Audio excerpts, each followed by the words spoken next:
Trong video lần này, bạn sẽ có dịp được chứng kiến một cặp mẹ con đến từ vùng núi cao nguyên Iran, bắt đầu hành trình gian nan để lấy tuyết cho gia đình. Hãy chuẩn bị tinh thần để choáng ngợp trước vẻ hùng vĩ của núi non tráng lệ và những con đường nguy hiểm họ phải băng qua. Chuyến đi này không dành cho người yếu tim, bởi trên đường họ sẽ đối mặt với vô số thử thách, nhưng ý chí và sự kiên cường của họ sẽ khiến bạn phải kính phục. Vì vậy hãy ngồi xuống và thư giãn, tận hưởng cuộc phiêu lưu đáng kinh ngạc này. Hôm nay là ngày thứ 28 kể từ khi gia đình Bắc chuyển đến đây. Lúc này hai mẹ con sắp phải vượt qua những ngọn núi hiểm trở, những vách đá dựng đứng để tìm nơi có băng tuyết, làm một chiếc tủ lạnh không cần điện cho gia đình. Phần lớn khí hậu Iran khô hạn, sông ngòi thưa thớt, miền Trung chủ yếu là sa mạc và cao nguyên, không thích hợp cho con người sinh sống. Để có nguồn nước ổn định và dồi dào, các khu dân cư Iran thường tập trung ở cao nguyên phía Tây, hai bên dãy núi hoặc trong các thung lũng, đường núi bằng phẳng. Tuyết tan từ núi cao chảy xuống có thể đảm bảo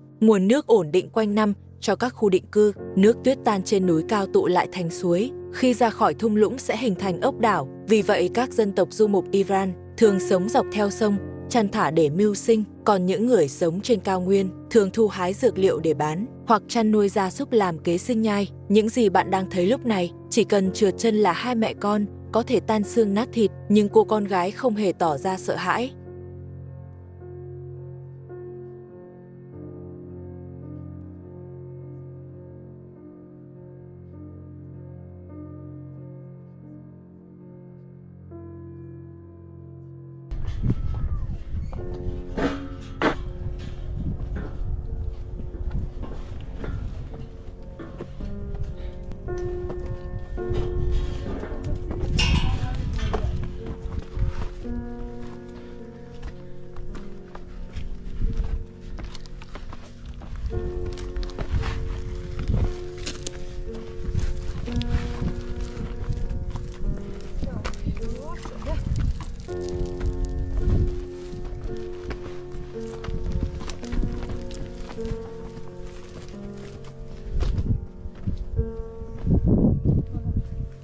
Người sống trên núi thì theo núi, người sống gần biển thì theo biển, người sống trong sa mạc thì theo cát. Đôi khi là một người thành phố, tôi lại ngưỡng mộ cuộc sống của họ, ngay cả những người leo núi chuyên nghiệp.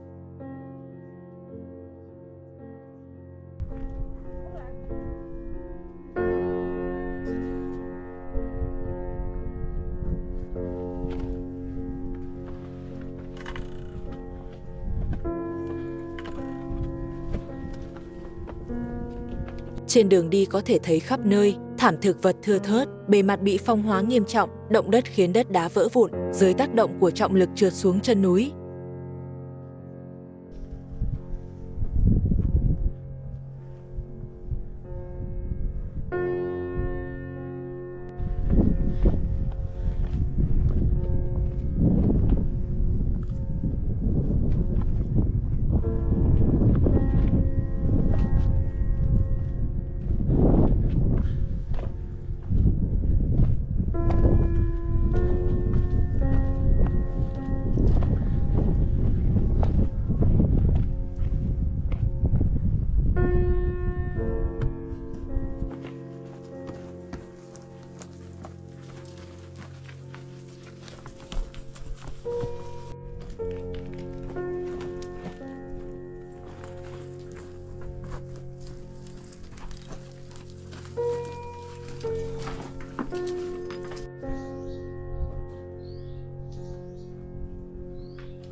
Hai mẹ con leo núi hơn 1 tiếng đồng hồ, cuối cùng cũng đến được nơi có tuyết. Tuyết trên núi cao trông tinh khiết không tì vết. Đây là món quà bất ngờ họ hằng mong đợi.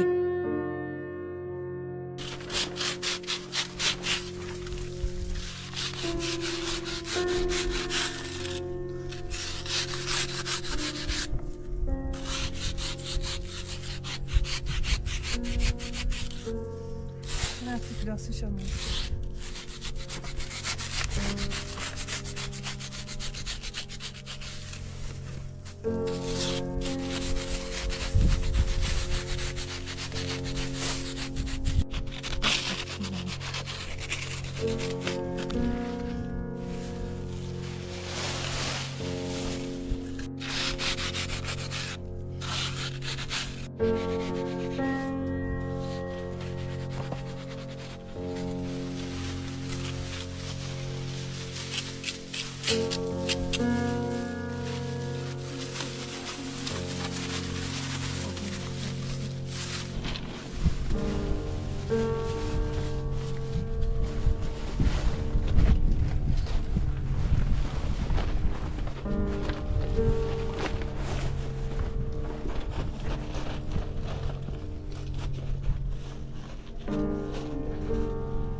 Người ta thường nói lên núi dễ xuống núi khó. Hai mẹ con mang theo những chiếc ba lô nặng trĩu, bước trên con đường núi gập ghềnh, leo những vách đá gần như dựng đứng 90 độ. Với người bình thường, đây đã là một hành trình vô cùng khắc nghiệt, nhưng với hai mẹ con, đây chỉ là một phần cuộc sống thường ngày. Cuộc sống của họ đầy những chuyến phiêu lưu, rèn giũa nên tính cách kiên cường, không khuất phục nghịch cảnh. Họ cần vượt qua đỉnh núi, rồi tiếp tục đi dọc theo sườn núi.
Con đường dưới chân ngày càng dốc đứng, họ buộc phải dùng cả tay lẫn chân. Vượt qua chặng đường hiểm trở lên đến đỉnh núi, phong cảnh đẹp như tranh, núi non trùng điệp hòa quyện, vòm trời xanh biếc như ở ngay trước mắt, xua tan mệt mỏi trong lòng, giữ vững niềm tin bền bỉ, là bản hùng ca của sức sống bất khuất.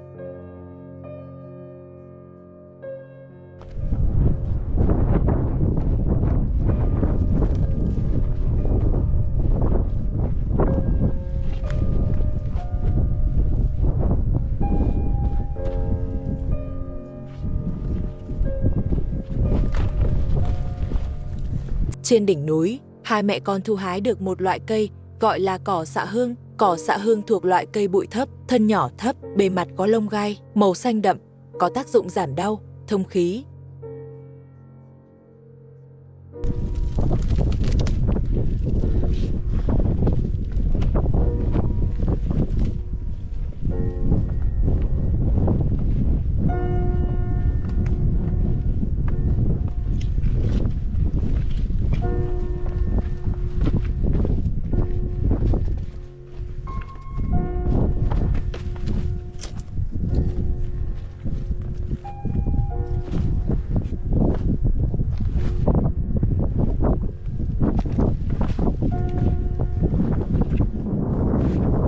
Hành trình trở về của hai mẹ con cũng không hề dễ dàng. Mặc những chiếc váy dài như thế này, chỉ cần sơ ý bị đá móc vào là có thể rơi xuống vực sâu. Trải qua thời gian dài phong hóa và động đất tàn phá, đất đá trên núi bị vỡ vụn nghiêm trọng. Điều này khiến mỗi bước đi đều phải vô cùng cẩn thận mới đứng vững.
Không lâu sau đó, họ đã về đến ngôi nhà giữa sườn núi. Chú chó vui mừng vẫy đuôi, như thể đã nhiều năm không gặp chủ.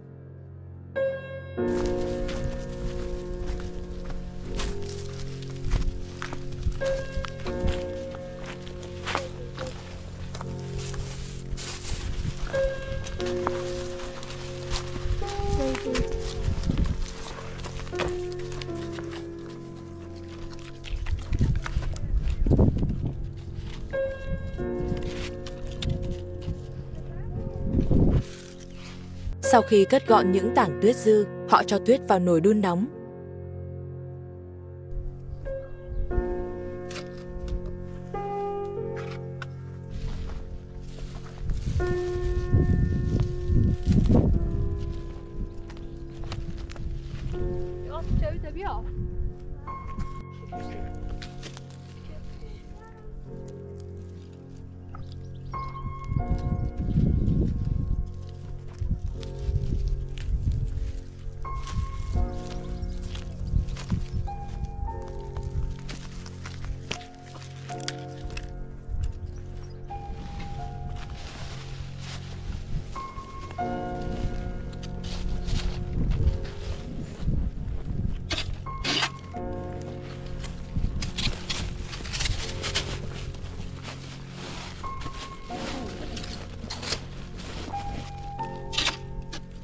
Sau khi đun sôi, thêm lá trà hoặc các loại thảo mộc có mùi thơm để hương vị trà thêm đậm đà.